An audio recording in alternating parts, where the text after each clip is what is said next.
Hi, everyone. Welcome to Dishing Drama with Dana Wilkey Uncensored. We have officially moved to Patreon. Here's a sneak peek of Dishing Drama with Dana Wilkey.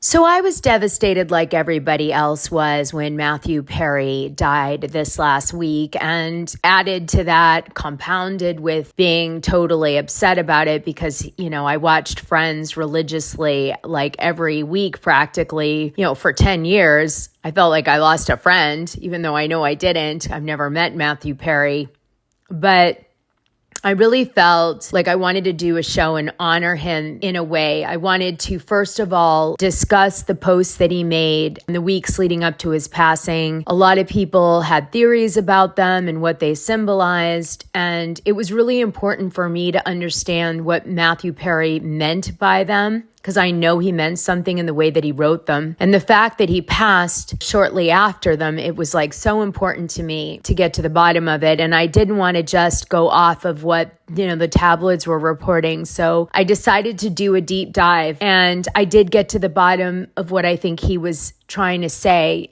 at the end of his life. And I did this using multiple tools, but mainly his book that he had released. The book's called Friends, Lovers, and the Big Terrible Thing. And also, of course, some insider intel that had been leaked in, little sections of the press, etc. And then also the fans' impression of Matthew Perry, and what they thought the symbolism meant in his posts, etc. So I took it all in. I spent about, I want to say 16 hours on this. And I read his book, and I looked at what the fans said, and I read all the tabloid articles and what they had leaked in the medical examiner report, etc., just to try to understand what happened and what Matthew wanted us to take away from those posts. And I felt like that was the best thing I could do to honor his departure, because I am a huge fan of his, and it meant a lot to write this love letter to Matthew Perry. Now, in order for you guys to get to the conclusion that I came to by the end of this show, I have to take you on a journey.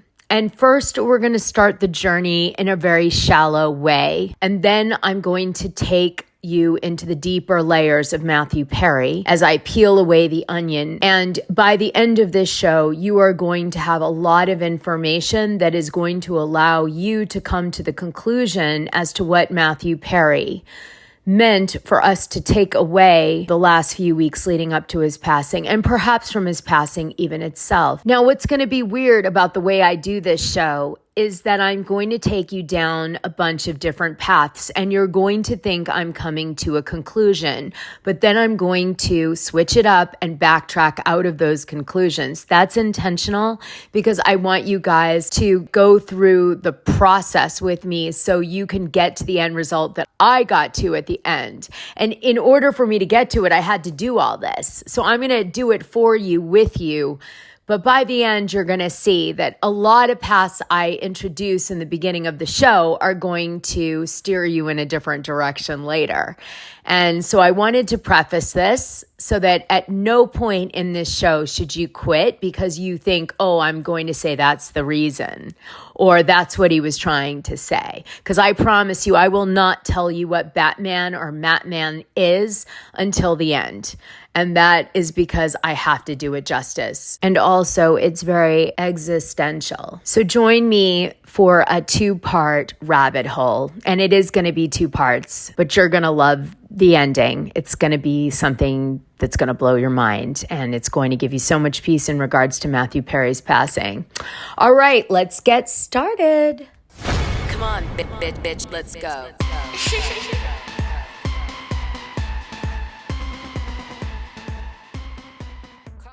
Well, today I thought we would honor Matthew Perry, Matty Perry from Friends. He's passed away in a mysterious way this week. He was found in his hot tub in his house in the Pacific Palisades. He had recently moved from a very lavish house in Malibu and moved to a more quaint but still over-the-top gorgeous house in the Palisades. He seemed to be doing a lot of exciting things and making a lot of changes in his life at the time of his passing. His book is sort of prophetic in a way, in the sense that in the beginning of the book, he starts out by saying, "I should be dead, and think of this book as a way for me to speak to you from the grave, essentially from the other side." And since I chose to listen to his book after his passing, which was sudden and unexpected, this really resonated with me, that potentially he is, in a sense, talking from the other side. I, like many of you, felt really uncomfortable with all the parameters around his death in the hot tub, what they released after the fact. I don't understand some things. How did he only be left alone for 2 hours while his assistant ran errands, and he gets in the hot tub only a few minutes before or shortly before, and then somehow falls asleep in the hot tub, or is sedated and goes to sleep in the hot tub and drowns, or had a heart attack in the hot tub, or other physical ailment that strikes him suddenly in the hot tub, especially after he was playing pickleball earlier in the morning. Now, Matthew Perry had a lot going on at this point in his life. I mean, he wasn't down in the dumps from what people can see. He was seen out and around town, in an upbeat mood, although lethargic, some people commented, but he was still playing pickleball. He had given up, at least in the last 2 years, he had given up smoking and drugs and drinking. He smoked maybe a little bit, but very rarely. He had accomplished all of that, unless he had relapsed. I don't know. But his death is as much of a mystery as he is a complex man. A complicated man, a man who made us all laugh, who was loved by everyone. His book, within days of going out, was on the #1 best-selling list, which shows that people needed this book. And the fact that he was lucky enough to write his memoir before his shocking passing is no short of a miracle, given his age, because he's so young. I mean, he was only 54 years old. Now, they said that there were no recreational drugs on the scene of the incident, and he was tested for meth and fentanyl, because nowadays a lot of people are dying from just a pencil tip of fentanyl in anything. And none of that showed up in the toxology reports that were done so far as part of an initial investigation. Now, he had been out literally 24 hours earlier with a woman by the name of Athena Crosby. And Athena was a model and a journalist.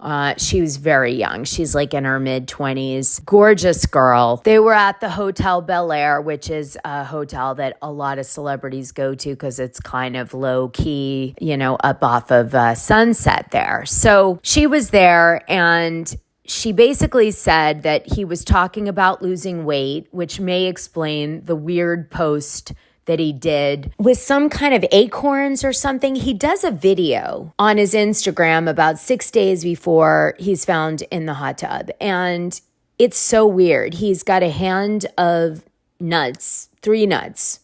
They look like acorns. They're red. Nobody can really figure out what they are, honestly. He drops them on a table, and some people believe it is in his hand, and some people believe it is his hand. And everybody is really confused by this post because it just makes no sense. Because under it, he says, "This is what I've had to eat today. I'm Matman." Now, I heard from a Patreon in Dishing Drama, Dana, that she had seen another influencer post the exact same video, which I tried to find it, but I couldn't.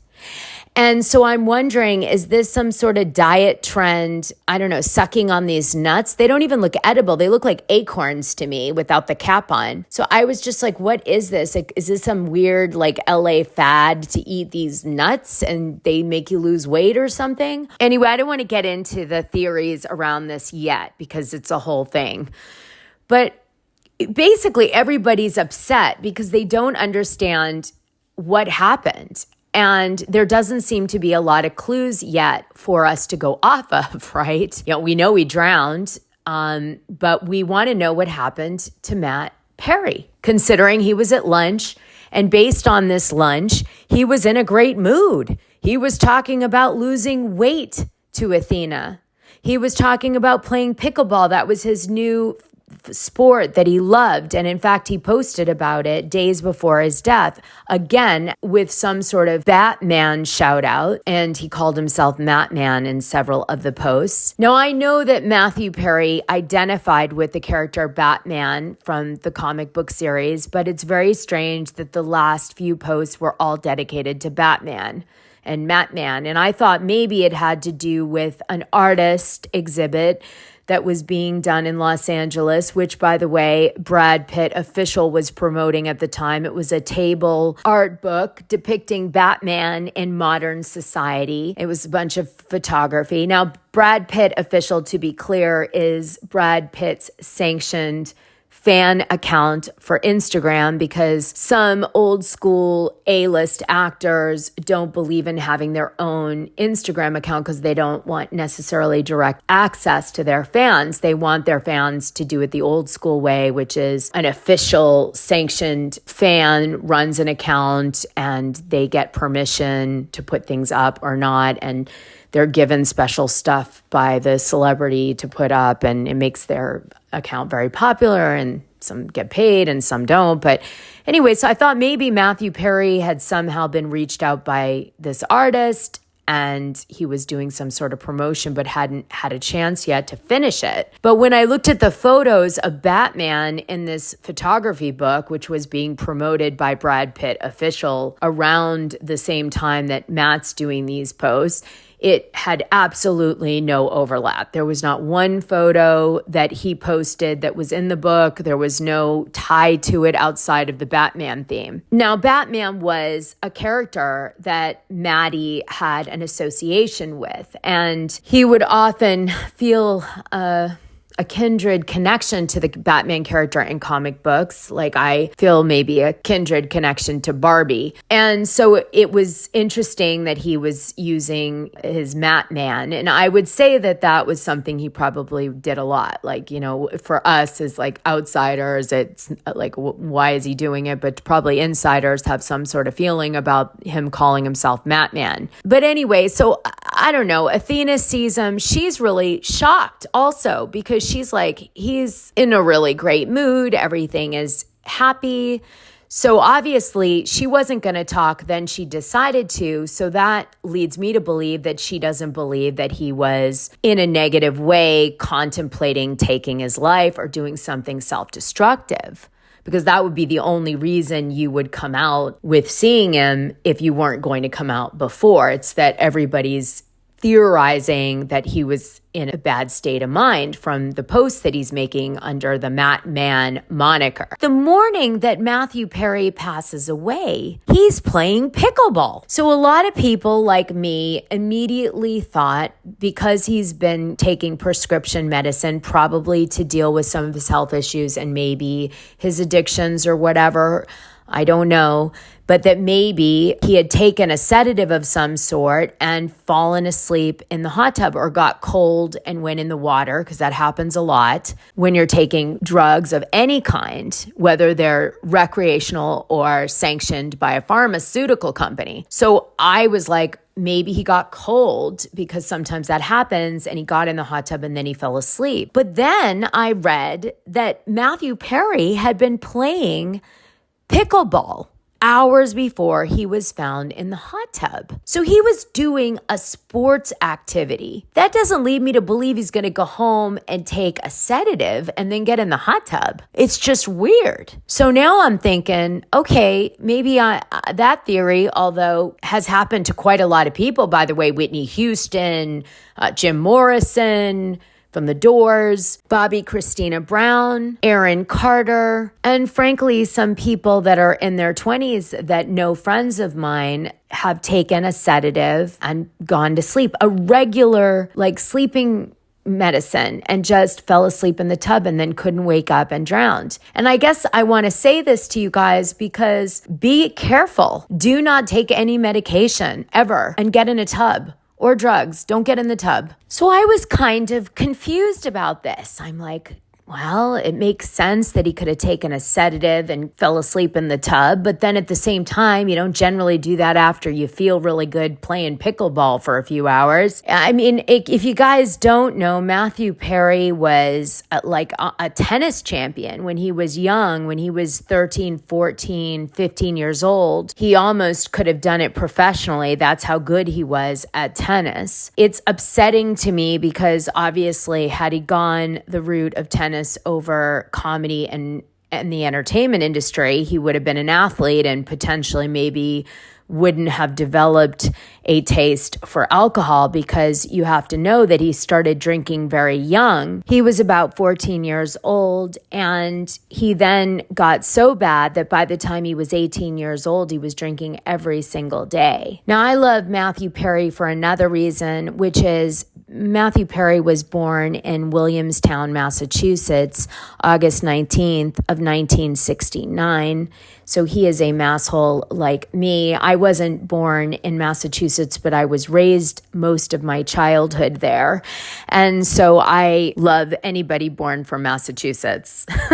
Any places I've got a connection to, I love those people. His mother was Suzanne Marie Morrison. She was a Canadian journalist and a press secretary, very impressive, to Canadian Prime Minister Pierre Trudeau. And his father was John Benet Perry, who was an American actor and model. Matthew Perry's granddad was a businessman, a bank director, and considered a civic leader in Massachusetts. His name was Alton Perry, another impressive individual. But it wasn't easy. Matthew Perry's parents, John Perry and his mom, Suzanne, got divorced when he was only 1 year old. So he never really had that cohesive family.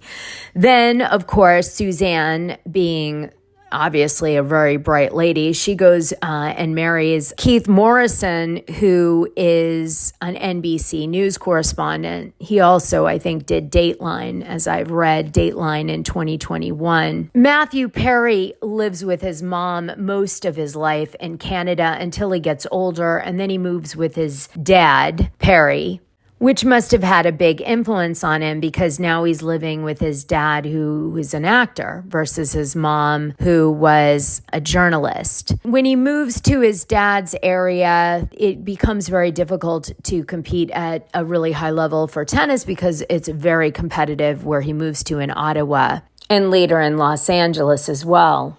He ends up going to boarding school, and I do think part of this is because he is a troublemaker.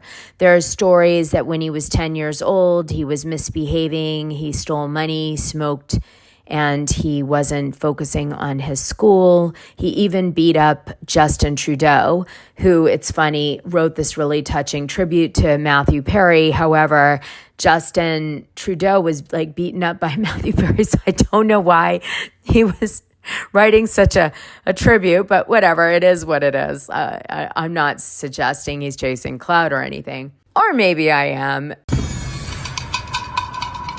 Back in 2017, Justin Trudeau challenged actor Matthew Perry to a rematch fight of their elementary school situation. Matthew Perry basically said on Jimmy Kimmel about Minister Justin Trudeau of Canada, he said, "My friend, who was also in the 5th grade in Canada, reminded me that we actually beat up Justin Trudeau. We both beat him up. I think he was excelling in a sport that we weren't, so it was pure jealousy." Matthew said, "I think he was the only kid in school that we could beat up. You know, I'm not bragging about this," he said. "This is terrible. I was a stupid kid. I didn't want to beat him up." Justin then at the time took to Twitter and said, "I've been giving it some thought, and you know what? Who hasn't wanted to punch Chandler? How about a rematch at Matthew Perry?" Matthew Perry never responded to his tweet. And then, of course, Trudeau writes this really touching farewell message to Matthew Perry. He said, "Matthew Perry's passing is shocking and saddening. I'll never forget the schoolyard games we used to play." He doesn't say fight. "And I know people around the world are never going to forget the joy he brought them. Thanks for all the laughs, Matthew. You were loved and you will be missed." And this is sent on October 28, 2023. So Athena Crosby, the girl that he was with that I mentioned earlier at the Bel Air Hotel, said, "I'm so devastated from his death, but felt it was in poor taste to talk about it publicly, as the attention should not be on me, but rather on him and his legacy. And he was extremely private person, and I always respected that in our friendship. But indeed, we were friends, and I was one of the last people to speak to him and see him before he passed." Now, Matthew Perry says in his book that almost all of his quote unquote friends that he had that looked very similar to this beautiful girl. She was, by the way, I think Miss Teen of something, were friends with benefits. And he would give them this long speech where he would say, "I want no commitment. I'm a broken man. I don't know how to relate to people. I just want to have fun. If you don't want to just have fun, then I'm not for you. And this is a no strings attached relationship," and all this crap. And so then the women that would stick around, he would be friends with under those terms. And the women that didn't, he actually liked more, but they would walk out of his life and he wouldn't do anything about it. So I thought I'd share that with you at this point in the podcast. So Athena gave this quote to most of the tabloids. "I want to emphasize that Matthew was in extremely good spirits and talked to me enthusiastically about the things he had coming up in his life. He was so happy and vibrant. Know that man was on a comeback and truly deserved more time on this earth. Our entertainment industry has truly lost a legend. Rest in peace." Now, she wasn't romantic with Matthew Perry, she said, but they had mutual friends and they had become friends. And that makes a lot of sense because Matthew Perry stated that he wasn't really looking to have romantic relationships at the moment because he was working on himself. And in the past, he had been with some fabulous women and just couldn't make it work, probably because of his disease. And make no mistake, alcohol and drugs are a disease when you can't stop. She wanted to pivot the conversation towards his grieving friends and family and away, I think, from the conversations of theories about his post before he died. And that is why I believe she made this statement. Now, I did want to understand what were the fans saying about these posts. And everybody is digesting Matthew Perry's death in a different way. Some people feel like that is completely disrespectful to have a conversation about how he died. It's not proper to speak about the dead after they've been passed. Some people are like, look, I need to do this. This is like, I grew up with Matthew Perry in my living room and I need to mourn his death my own way. I need to understand what happened to him. Unfortunately, when you're a public figure at the A+ level that Matthew Perry was, you have to understand that although they're private people and their family are private and their friends are private, they also belong to the community in a sense, and everybody is mourning Matthew Perry. I mean, really, truly, I know people who just stopped what they were doing and didn't function for the rest of the day when they heard about Matthew Perry, not because they met him or knew him, but because they were so impacted they felt like they knew him. They were so impacted by Friends. And he was one of the most popular character on Friends. Everyone loved him. Everybody wanted to be Courtney Cox's character, Monica, with him. So fair enough. And that's why I'm doing the show today, because I'm one of the people who needs to understand what happened to him. Now, I know he was in poor health from his book, and I'm going to talk about some of the highlights from his book because I did read it to do this show. Matthew Perry's assistant who found him in the hot tub originally reported this drowning as a cardiac arrest. Let me play the 911 call for you. Engine 23, Rescue 23, EMS 9. Engine 23, Rescue 23, EMS 9, all on radio. Respond to the drowning. Process search few times. I mean, I don't hear cardiology mentioned in there, although that's what everybody reported the assistant put forth. It just says someone's drowning in the hot tub. So a source said that no drugs were found at the scene. The authorities ruled out foul play. They went on to suggest that there were pills in the property to do with antidepressant, anti-anxiety medications, and also chronic obstructive pulmonary disease, or COPD. Some stars, I guess, said that they had an opposite opinion of Matthew Perry. They felt that Matthew Perry was acting fatigued when they saw him leading up to his passing. I looked up COPD, and it refers to a group of diseases that causes airflow blockage and breathing-related problems. It includes emphysema and chronic bronchitis. COPD makes breathing difficult for 16 million Americans who have the disease. And this must be why people were saying that they believed for sure that he died of a heart attack in the hot tub. However, when you look into it, there is an increased risk of mortality due to arrhythmia, myocardial infarction, and congestive heart failure compared to people who don't have this. But it's not necessarily a slam dunk that it's a heart failure or heart attack. However, some people get misdiagnosed and they're actually suffering symptoms of heart failure, and actually it turns out and they're misdiagnosed with COPD. The County of Los Angeles released a medical examiner report, and it was released last Sunday when Matthew Perry's body was allowed to be picked up by his parents. So I guess, it could be a heart attack. That would explain maybe he was playing pickleball and it was too much for him and his body was run down. He had a lot of health issues. I'm going to get into that in a minute, but I want to talk about page 250 of his book. In his book on page 250, it says, "Who am I going to be? Whoever it is, I will take it on as a man who has finally acquired the taste for life. I fought that taste. Man, I fought it hard. But in the end, admitting defeat was winning. Addiction, the big terrible thing, is far too powerful for anyone to defeat alone. But together, one day at a time, we can beat it down. The one thing I got right was that I never gave up. I never raised my hands and said, 'That's enough. I can't take it anymore. You win.' And because of that, I stand tall now, ready for whatever comes next. Someday, you too might be called upon to do something important, so be ready for it.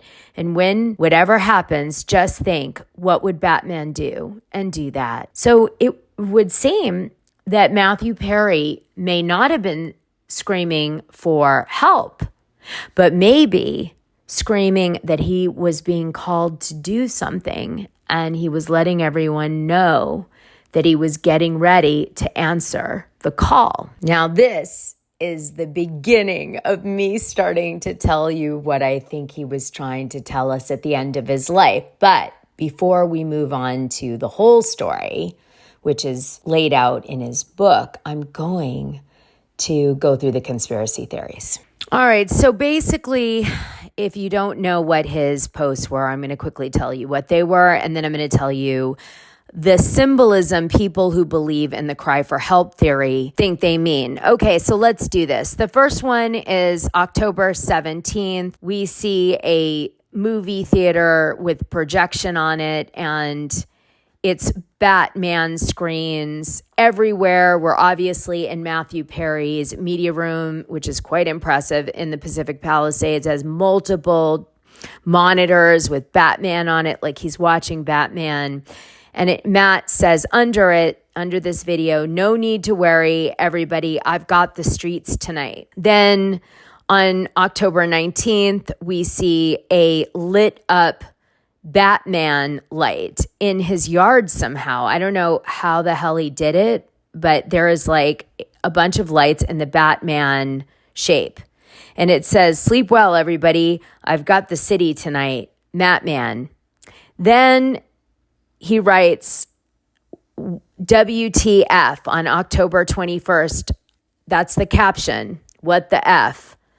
And what he sees is a pickleball scoreboard with Batman logo on it. And it says Batman plays pickleball in the middle. And then we go to October 22nd, and there's a video of him dropping the 3 acorns I mentioned earlier, or some sort of nut or red thing. I don't know what it is. They look hard. And Matt Perry says, "This is what I've had to eat today. I'm Matman." I mean, what? That was a weird one.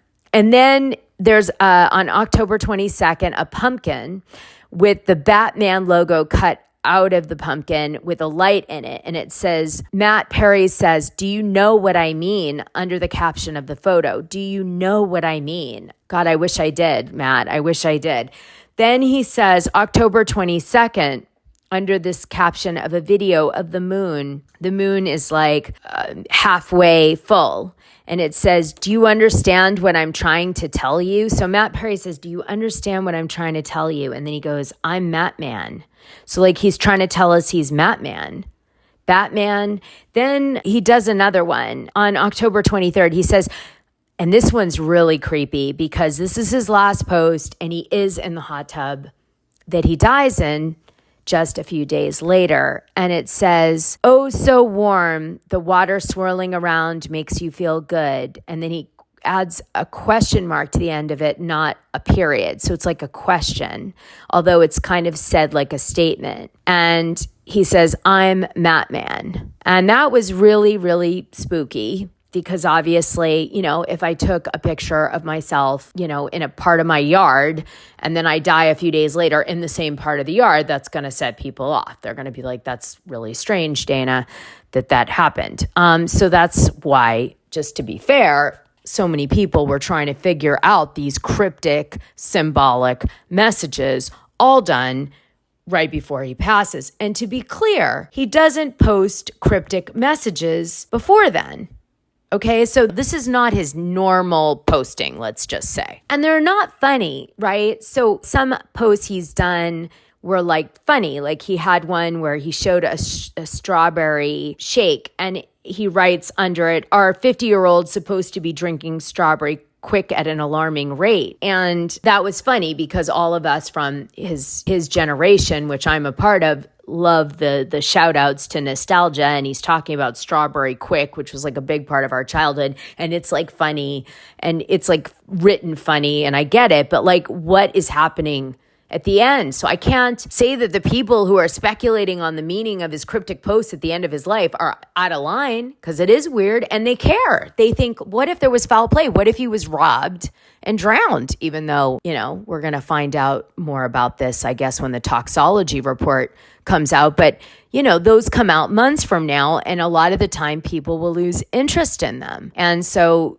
it doesn't get the attention that when the person first has the incident, it does. So people are really doing this, I think, mainly because they care. So I'm now going to read you the symbolism that some people gave these posts, okay? This isn't the only symbolism, but this was the main one that I saw. The Batman logo projected on the ceiling when I described was a help me request, like the movie or cartoon where people call for help by projecting the bat sign on the sky. The Batman logo that he shows in the yard was help me, again, another cry for help. The pickleball was him saying something is going to happen the day I play pickleball, which would be really creepy because something did happen the day he played pickleball, right? He passed later in that afternoon. Then some people believed that the things that he dropped were cranberries. I don't believe they're cranberries.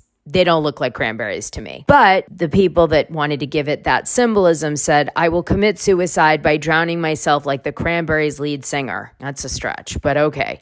Then there was the pumpkin with the Batman carving in it and the light, and it said, "It will happen at Halloween," was their belief, that he was saying whatever's happening to me is going to happen on Halloween. And then he shows the moon, and they said, well, that means that he was planning on something happening or thinking something was going to happen on the full moon, which was October 28th, the day that he died. And then they show the tub, and that is the last post. And that's the last post because it's where he's going to actually die or have, or end his life or whatever you want to think. I mean, who knows? Some people are saying it's, him worried someone's going to kill him. Another person's like, this is him saying, this is how I'm going to do it. And I'm giving you a cryptic post to tell you. Other people are like, you guys are all out of your goddamn minds. Like, this doesn't mean anything. Like, this is like, he's a geek and he's a shout out to Batman, Matman. And, other people are like, no, he's about to announce something. So now you get all the different viewpoints, right? And you have to kind of determine where you fall on them. on the spectrum. Now let's get into his book, because this is fascinating and I don't want it to be lost in all of the intrigue surrounding his passing. For the full scoop, join the Dishing Drama Dana Patreon. The link is in this audio description. It's only $6 a month and you'll get the best information and tea about the things you care about, and even the things you don't know you care about. What are you waiting for?